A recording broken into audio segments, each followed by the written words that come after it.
ओ 17/1/2012 परभणी भक्ती या विषयावरचं काल झालं होतं. त्याच्या पुढील प्रवचन आपण पाहिलं की अहंकारामुळे कसा नाश होतो, व्यवहाराचाही होतो. व्यवहारही जमत नाही, अध्यात्मही जमत नाही आणि पांडित्यही जमत नाही, विद्वत्ताही जमत नाही. सगळे माणसं दुश्मन होतात आणि स्वतः जळून खाक व्हावं लागतं. माणसं दूर पळतात, प्रेम यांना कधीच मिळत नाही आणि यांचा अंत फार वाईट होतो. आणि जी माणसं अहंकारी माणसाने छळलं असेल त्याचा बदला त्याच्या उतारवयात त्यांची शक्ती क्षीण झाल्यानंतर घेतात आणि बोलून घेतात. हे सगळ्यात वाईट आहे. कोणी ऐकत नाही, तोंडावर बोलतात. आदर भाव संपलेला असतो, कारण तुमच्या अहंकारामुळे आदर तुमचा केव्हाच नष्ट झालेला असतो. आणि एकदा आदर गेला आणि मग आम्हाला कोणी विचारत नाही. ज्या माणसांना असं वाटतं की आपल्या घरात कोणी विचारत नाही, बाहेर कोणी विचारत नाही, आता आपली सोय देखील होत नाही, त्यांचा अहंकार त्यांना तो नडलाय. प्रेम जर दिलं असतं आणि लोकांचे अहंकार सहन केले असते तर तुमची फजिती व्हायला काही कारण नाही. स्वतःचा अहंकार दाखवू नका आणि त्यांचा सहन करा, तर तुमचं चांगलं कल्याण होऊ शकतं. हळूहळू त्याला वाटेल की अरे आपल्याला याने नाही दुखावलं, आपण असं केलं तरी दुखावलं नाही, आपल्याला प्रेम दिलं. आणि मग तो त्याच्या थोड्याशा प्रौढ वयामध्ये तो मान्य करतो आणि तुमच्यावर प्रेम करून तुम्ही जाऊ नयेत याचा प्रयत्न करतो. हे लक्षात घ्या.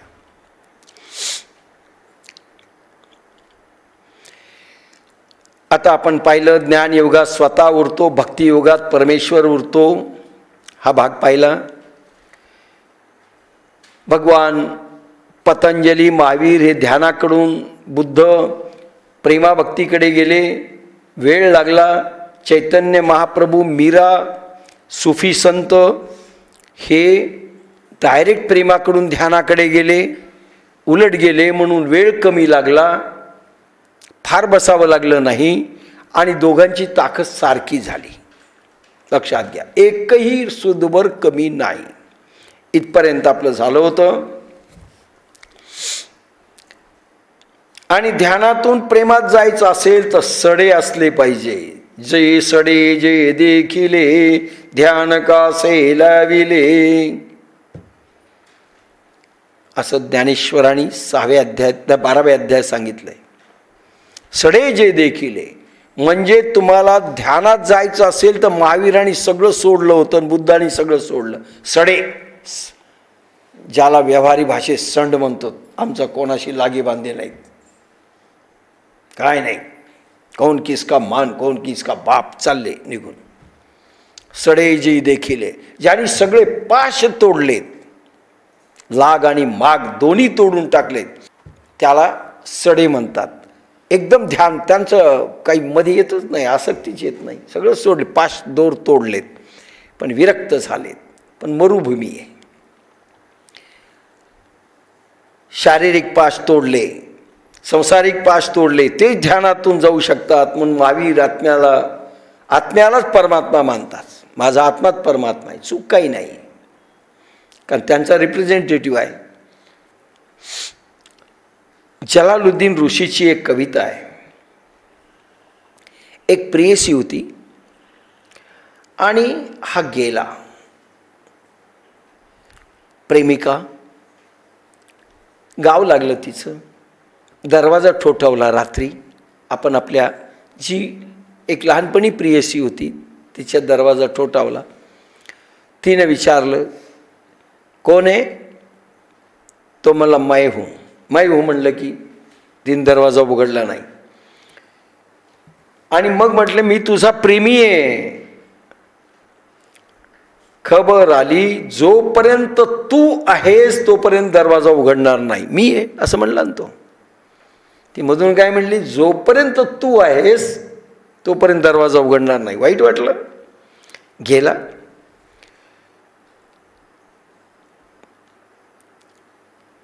मग मात्र पुन्हा दुसऱ्या वेळेस गेला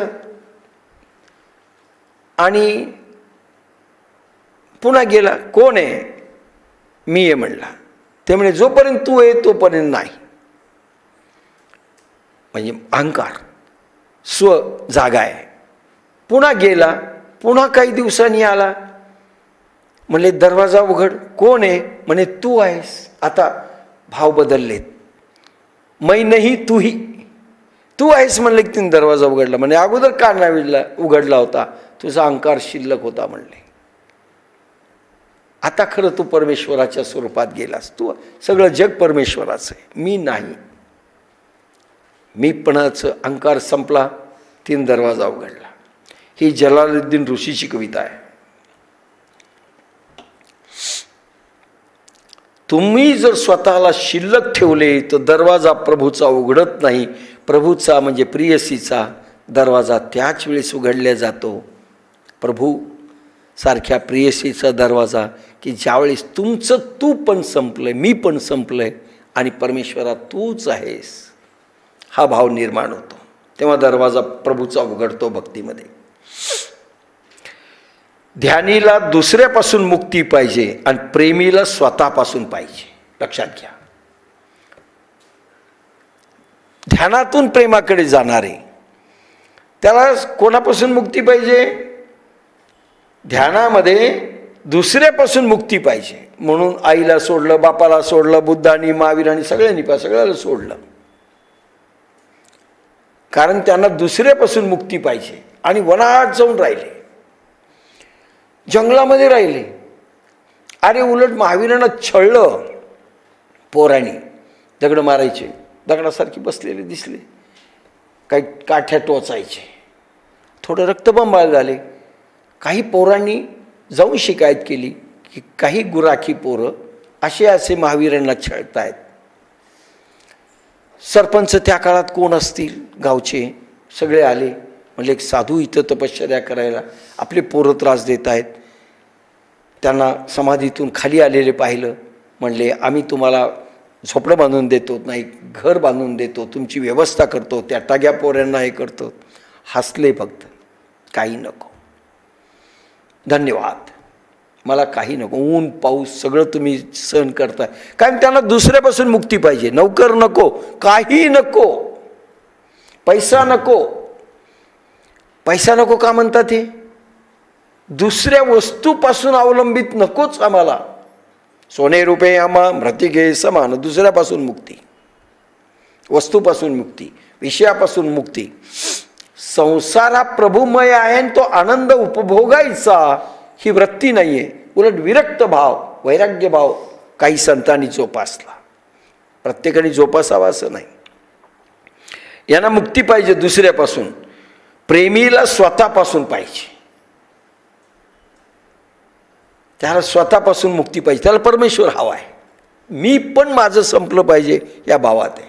आसक्तीचा त्याग आणि प्रभूमध्ये आसक्ती झाली पाहिजे. संसारातून अनासक्ती. ध्यानामध्ये हत्या आहे, प्रेमात आत्मघात आहे. कोणाची हत्या करायली? तुम्ही बायकोची हत्या केली, पोराची हत्या केली, संसाराची हत्या केली, पैशाची हत्या केली, तुमच्या मनाची म्हणजे सगळ्याच गोष्टीची हत्या केली. आणि प्रेमामध्ये आत्मघात, स्वतः संपायचं, ईश्वरामध्ये उडी टाकायची, जीव द्यायचं ईश्वरामध्ये. लक्षात घ्या दोन्हीमधला फरक.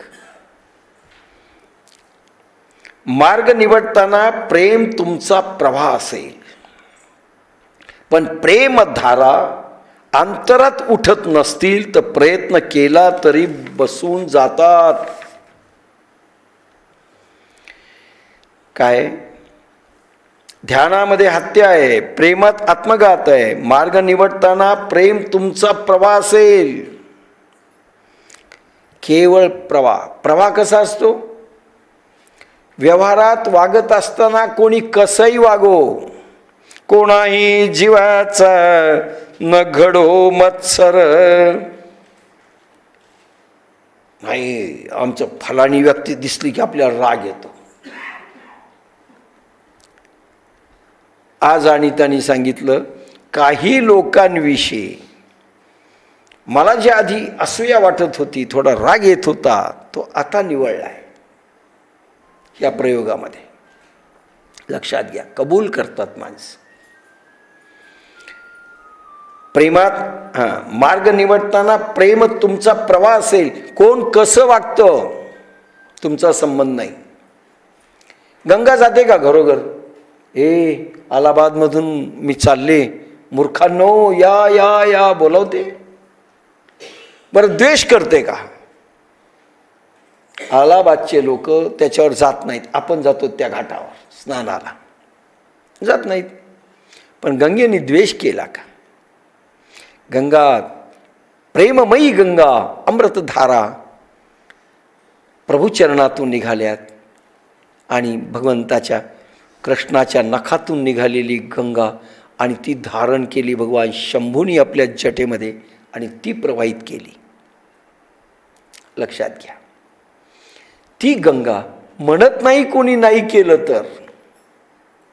आपणही प्रेमधारा आपली वाहत असताना कोणी त्याचा लाभ घेतोय की कोणी आपला द्वेष केलाय की कोणी खान केली, कोणी आपल्याला बोललंय, काही बोलायचं नाही. तर भक्तीमध्ये प्रवेश आणि प्रभू याच्यात प्रवेश नाही तर सद्गुरू मिळून. जसा एक शिक्षक जरी तुम्हाला चांगला मिळाला, सगळ्याला वर्गात शिकवलं तर सारखे का हो कवठेकर, सारखे मार्क घेतात का पोरं? नाही घेत. तसंच आहे, सद्गुरू भेटलं तर काय होतं? मार्ग निवडताना प्रेम तुमचा प्रवाह असेल. अरे घरात कोणी बोललं, शांत व्हा आणि प्रभू इच्छा आहे समजायचं. प्रभू पाहतोय तुम्हाला अहंकार येतो का, तुम्हाला क्रोध येतो का, तुम्हाला लोभ येतो का, तुम्हाला मोह होतो का. टेस्ट कशावर घ्यायची त्यांनी? त्या माणसाला प्रवाहित करतात. अरे तुकारामाला बायकोपासून बडवलं हो, बायकोनी बडवलं, अजून काय राहिलं? अहो बाहेरच्यानी बडवलं तर तो एक बलवान होता बाबा. बायको बलवान आहे का? रोशिवे देणारी बायको, ऊस मारला तिनं पाठीवर, पदडलं तुकारामाला. वा वा छान झाले, तुकडे केले.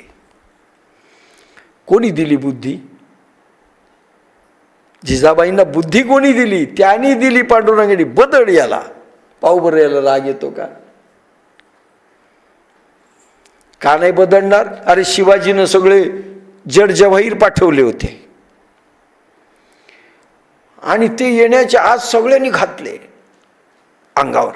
बायकोनी ती साड्या, ते शालू पैठणी मोठमोठ्या भारीच्या आल्या होत्या त्या काळात, किती हजार रुपयाच्या असतील माहीत नाही.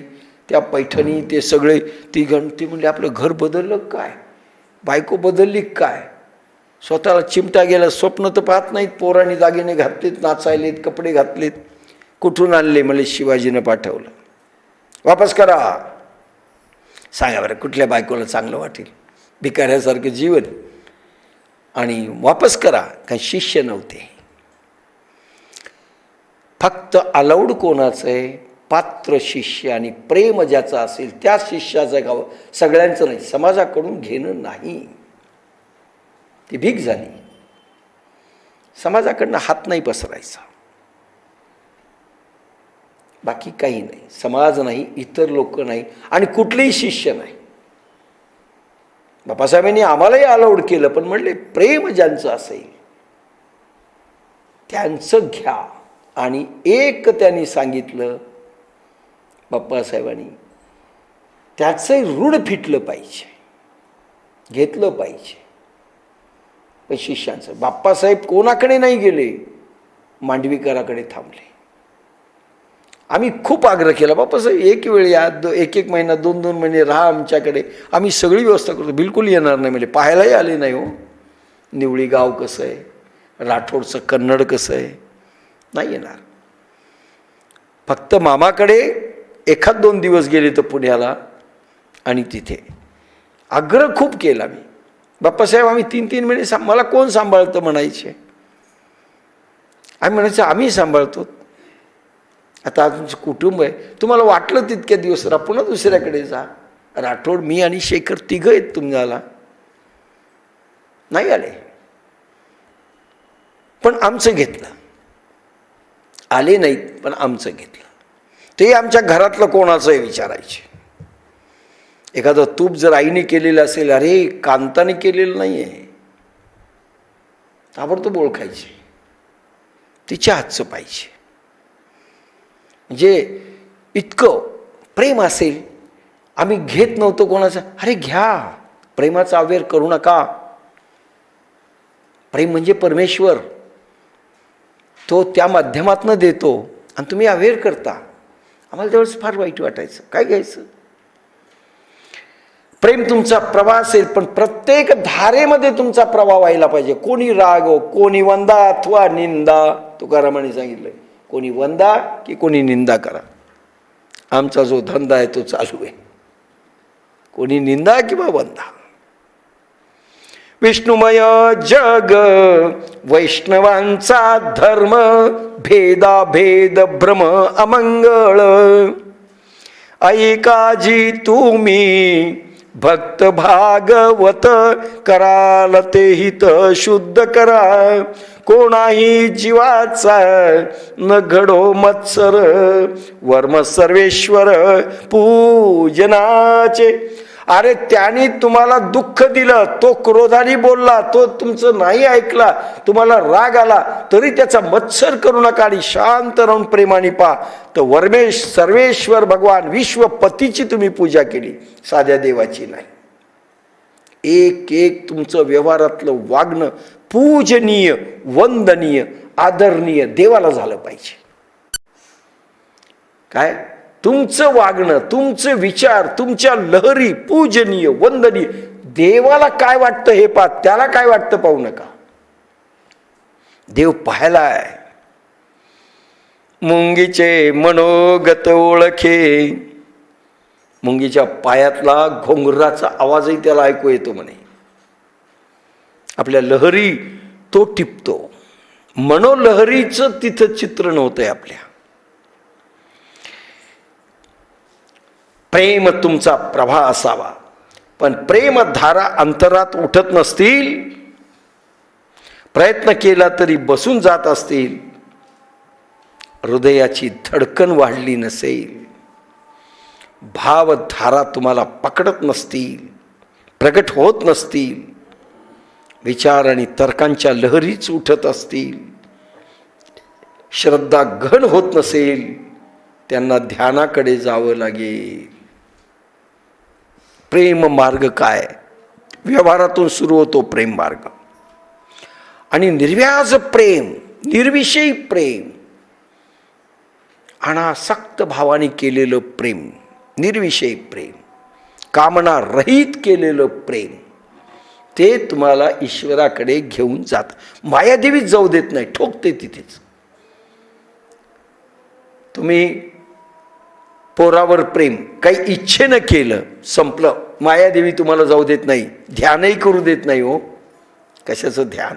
ध्यानही करू देत नाही. आणि तुम्हाला वाटत असेल ना तुमचं ध्यान लागत नाही, साधनात बसू देत नाही, हे सगळे चूक आहेत. की भाव लहरी कोणत्या उठल्या? कोणाला डिवचलं? घरात बाहेर कुठेही कुठल्या भाव लहरी उठल्या? कोणाविषयी आपले काय मतं पडली? बस ईश्वर तिथेच तुम्हाला, ती मायादेवी ठोकते, तिथे जाऊ देत नाही.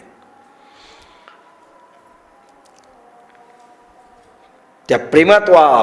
प्रेमधारा अंतरात उठत नसतील, प्रयत्न केला तरी बसून जात असतील, हृदय धडकत नसेल, भाव पकडत नसतील आणि प्रगट होत नसतील चांगले भाव त्याच्याविषयी, देवा माफ कर, त्याला कळत नाही. तुमचं चिंतन चरित्र असं वाढवा की तुमचं चुंबकत्व त्याला ओढेल आणि त्याला आपोआप दुरुस्त करेल. पण तुमच्या भावलहरी, प्रेमधारा चेहऱ्यावरून दिसल्या पाहिजे. विचार तर्क चालत असतील, श्रद्धा घन होत नसेल, त्यांना ध्यानाकडे जावं लागेल. पण ध्यान जुळेल हे खरं नाही.